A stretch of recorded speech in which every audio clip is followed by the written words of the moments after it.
First এটা ছিল আমাদের ট্রান্সলেশনটা।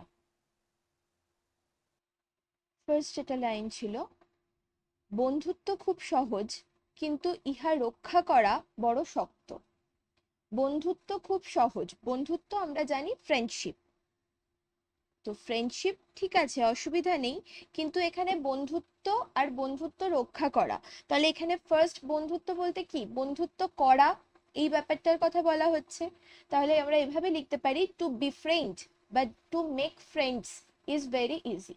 মানে বন্ধুত্ব ফ্রেন্ডশিপ যদি লেখেন কোনো প্রবলেম নেই, কিন্তু এখানে এই পুরো বাক্যটা থেকে আমরা বুঝতে পারছি যেহেতু আমরা একটা প্যাসেজের ট্রান্সলেশন করছি, আমাদের কোথাও কোথাও কিন্তু প্রয়োজন মতো মানে বুঝে ভাবানুবাদ করতে হবে। তো এখান থেকে এটা কিন্তু আমরা দেখতে পাচ্ছি একটা বন্ধুত্ব রক্ষা করার কথা যেখানে আসছে, তাহলে আর একটা জিনিস সেটা হচ্ছে বন্ধুত্ব করা বা বন্ধুত্ব স্থাপন করার কথা হচ্ছে। তাহলে to be friend is very easy but to maintain it is really difficult, কিন্তু ইহা রক্ষা করা বড় শক্ত। বড় বলতে এখানে খুব, ভেরি বা রিয়েলি এই ধরনের কোনো একটা অ্যাডভার্ব অফ ডিগ্রি আমাদের লাগবে, আর শক্ত মানে কঠিন, টাফ অর ডিফিকাল্ট এই ধরনের কোনো শব্দ আমরা ব্যবহার করতে পারি। সেই জন্য জ্ঞানী ব্যক্তিগণ তাহাদের বান্ধব চক্র সীমিত সীমিত করেন। সেই জন্য, দ্যাটস ওয়াই যদি লিখি তাহলে এখানে কিন্তু অ্যাপোস্ট্রফি এস টা ম্যান্ডেটরি, কারণ এটার মিনিং হচ্ছে that is Y, that is Y বা ফর দিস রিজন, এরকম ভাবে আমরা লিখতে পারি, আমাদের ইচ্ছা মতো আমরা লিঙ্কার কিন্তু এই ধরনের ক্ষেত্রগুলোতে ব্যবহার করতে পারি। জ্ঞানী ব্যক্তিগণ, wise men, keep their friend circle restricted, তারা জ্ঞানী ব্যক্তিগণ তাদের বান্ধব চক্র বা ফ্রেন্ড সার্কেলটা সীমিত করেন বা সীমিত রাখেন। তাহলে আমি এভাবে এখানে লিখেছি, keep their friend circle restricted. Wise men যেহেতু প্লুরাল রয়েছে সাবজেক্ট, তাই কিন্তু এখানে কিপস হয়নি, মানে সিম্পল ভার্বের ফর্মটাই বসে গেছে, পুরোটাই আমাদের সিম্পল প্রেজেন্ট টেন্সে রয়েছে, সেখানে আমাদের আর টেন্স নিয়ে ভাববার কোনো দরকার নেই। এখানে এই ধরনের প্যাসেজের ক্ষেত্রে আমরা কিসের উপর গুরুত্ব দেব, যে কোথায় কি বোঝাতে চাইছে, ভাবানুবাদটা ঠিকঠাক ভাবে হচ্ছে কিনা, এবং একটা শব্দ সেটাকে কতটা ভালোভাবে আমি প্রেজেন্ট করতে পারি, সেই মুহূর্তে যেটা আমার বেস্ট মাথায় আসবে আমাকে সেটাই ব্যবহার করতে হবে। এক একটা শব্দ বিভিন্ন ভাবে কিন্তু লেখা যেতে পারে, তো যেটা বেস্ট সেই মুহূর্তে মাথায় আসবে সেটা আপনারা অ্যাপ্লাই করবেন। বিপদগ্রস্ত বন্ধুর জন্য প্রাণদান করিতে পশ্চাৎপদ নন, এরূপ ব্যক্তি প্রকৃত বন্ধু। তাহলে বিপদগ্রস্ত বন্ধুর জন্য প্রাণদান করিতে পশ্চাৎপদ নন, এরূপ ব্যক্তি, তাহলে এরূপ ব্যক্তি, তাহলে এইটাই আমার কিন্তু অ্যান্টিসিডেন্ট হিসেবে কাজ করবে। আ person who is not hesitant to sacrifice his life for a friend in distress is a true friend indeed.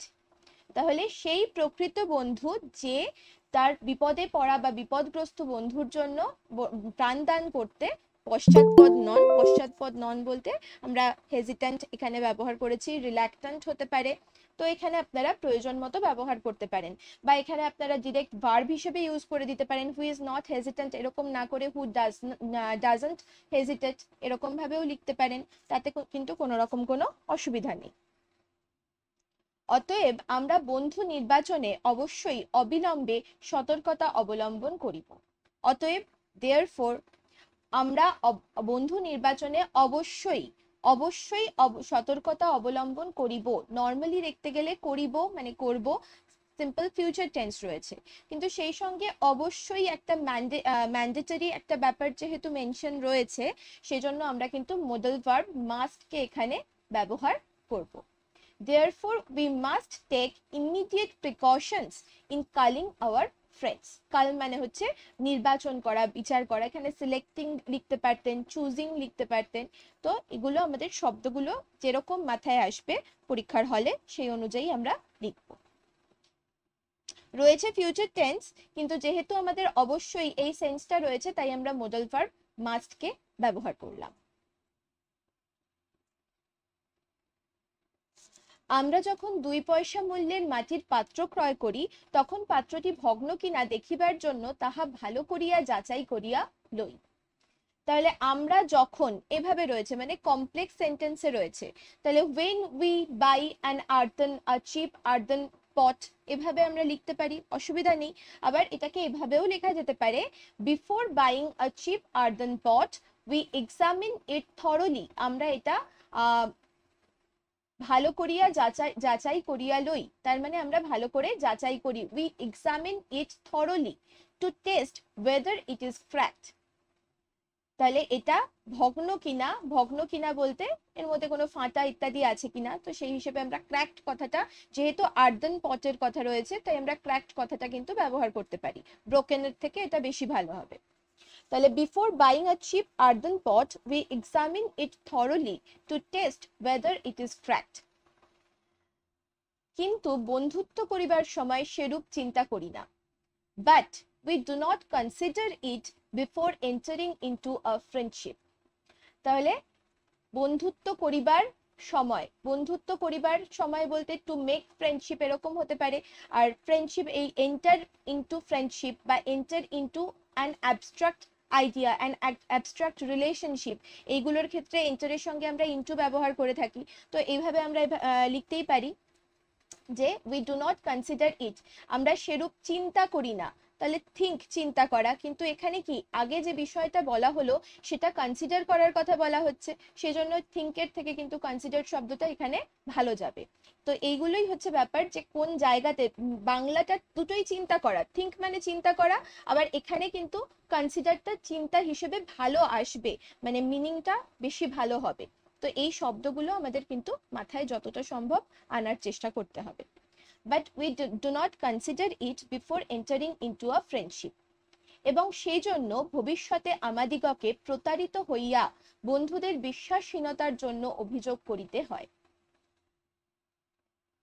And as a result, সেই জন্য আগের বার দ্যাটস ওয়াই ব্যবহার করেছিলাম, তো সেখানে এই জন্য আমরা এখানে অ্যাজ এ রেজাল্ট এরকম ব্যবহার করলাম, বা ফর দিস রিজন বা ফর দ্য রিজন এরকম ভাবে করতে পারি।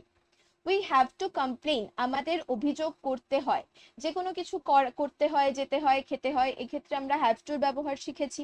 তাহলে উই হ্যাভ টু কমপ্লেন, আমাদের অভিযোগ করতে হয় কি সম্পর্কে, বিশ্বাসহীনতার জন্য, about the breach of trust, বিশ্বাসহীনতার জন্য ভবিষ্যতে আমাদিগকে প্রতারিত হইয়া মানে প্রতারিত হয়ে, অসমাপিকা ক্রিয়াতে ইয়া বা এ যুক্ত থাকলে আমরা আইএনজি যুক্ত করি। তাহলে আফটার বিইং ডিসিভড, বা শুধু আফটারটা না লিখে শুধু বিইং ডিসিভড করলেও হতো, বিইং ডিসিভড ইন ফিউচার। তাহলে পুরো লাইনটা এরকম হলো, but we do not consider it before entering into a friendship, and as a result we have to complain about the breach of trust after being deceived in future. কিন্তু ধীরভাবে চিন্তা করিলে দেখিব যে ইহার জন্য আমরাই দায়ী। ধীরভাবে চিন্তা করা আবার সেই একই কথা, কিন্তু চিন্তা করা, কিন্তু এখানে থিঙ্ক ঠিক আছে, অনেকে ধীরভাবে স্লোলি লিখেছেন, কোয়াইটলি লিখেছেন, ঠিক আছে, কোয়াইটলিটা কিন্তু স্লো এর থেকে ভালো যাবে। এখানে ধীর বলতে ধীর গতিতে চিন্তা করা না, ভালো করে চিন্তা করার কথা হচ্ছে। তাহলে এক্ষেত্রে আমরা চিন্তা করার সাথে থিঙ্ক ওয়াইজলি লিখতে পারি, থিঙ্ক ডিপলি লিখতে পারি, বা গভীরভাবে চিন্তা করা কোনো কিছুকে, তার ইংলিশ হচ্ছে ইন্ট্রোস্পেক্ট। তাহলে এই শব্দটা একবারে আমরা ব্যবহার করতে পারি, তাহলে এর সাথে আর আমাদের কোনো রকম অ্যাডভার্ব ব্যবহার করবার দরকার নেই। গভীরভাবে চিন্তা করা, এটার ইংলিশই হচ্ছে introspect. But if we introspect, যদি আমরা গভীরভাবে চিন্তা করি বা ধীরভাবে চিন্তা করি, উই উইল ফাইন্ড, আমরা দেখতে পাবো, আমরা দেখিব যে ইহার জন্য আমরাই দায়ী, that we ourselves are solely responsible for this, ইহার জন্য আমরাই দায়ী। এই যে আমরা, এটার উপর জোর দেওয়া হয়েছে, তাহলে আমরা এমফ্যাটিক প্রোনাউন শিখেছি, তাহলে উই আওয়ারসেলভস এমফ্যাটিক প্রোনাউনটা আমরা ব্যবহার করতে পারি, আমরা নিজেরাই দায়ী, আমরা নিজেরাই শুধুমাত্র দায়ী, সেই জন্য solely কথাটা ব্যবহার করলেও হলো, না করলেও অসুবিধা নেই, we ourselves R responsible for this, এটাও ঠিক আছে। পূর্বে বন্ধুদের পরীক্ষা করিলে পরে আর আমাদিগকে অনুশোচনা করিতে হইতো না। তাহলে যদি আমরা পূর্বে পরীক্ষা করতাম তাহলে আমাদের আর অনুশোচনা করতে হতো না। এই সেন্সটা, এটা ভীষণ একটা ইম্পর্টেন্ট, আর এই মানে স্ট্রাকচার এবং এটা থেকে এরর কারেকশনও ভীষণ আসে আর কি, যে যদি এটা হতো তাহলে এটা হতো না, এই ব্যাপারটা যদি থাকে তাহলে আমরা ব্যবহার করব পাস্ট পারফেক্ট একটা পার্টে, আর একটা পার্টে হচ্ছে উড হ্যাভ প্লাস V3। এটা আমাদের কিন্তু স্ট্রাকচার, মানে এরকম ব্যাপার, যদি এটা হতো তাহলে ওটা হতো না, এই এই ব্যাপারটা যদি থাকে। তাহলে এই সেন্টেন্সটা দিয়ে প্রথমে দেখি, পূর্বে বন্ধুদের পরীক্ষা করিলে, তাহলে যদি আমরা পূর্বে বন্ধুদের পরীক্ষা করতাম, যদি করতাম, করিনি, যদি করতাম, এই সেন্সটা যদি থাকে তাহলে পাস্ট পারফেক্টটা আমাদের এই পার্টটাতে ব্যবহার করতে হবে। তাহলে if we had tested them earlier, যদি আমরা তাদের আগে পরীক্ষা করতাম, পরে আর আমাদিগকে অনুশোচনা করিতে হইতো না। উই উড নট, এখানে করতে হতো না, করতে হয়, যেতে হয়, খেতে হয়, এক্ষেত্রে আমরা হ্যাজ টুর ব্যবহার শিখেছি, সেই জন্য এখানে উডের সাথে হ্যাভ টু ব্যবহার হলো। আর সেই জন্য এখানে কিন্তু ভার্বের থার্ড ফর্ম আর ব্যবহার হলো না, কারণ আমরা জানি হ্যাভ টু হ্যাজ টু এর সাথে ভার্বের কিন্তু প্রেজেন্ট ফর্ম সবসময় ব্যবহার হয়।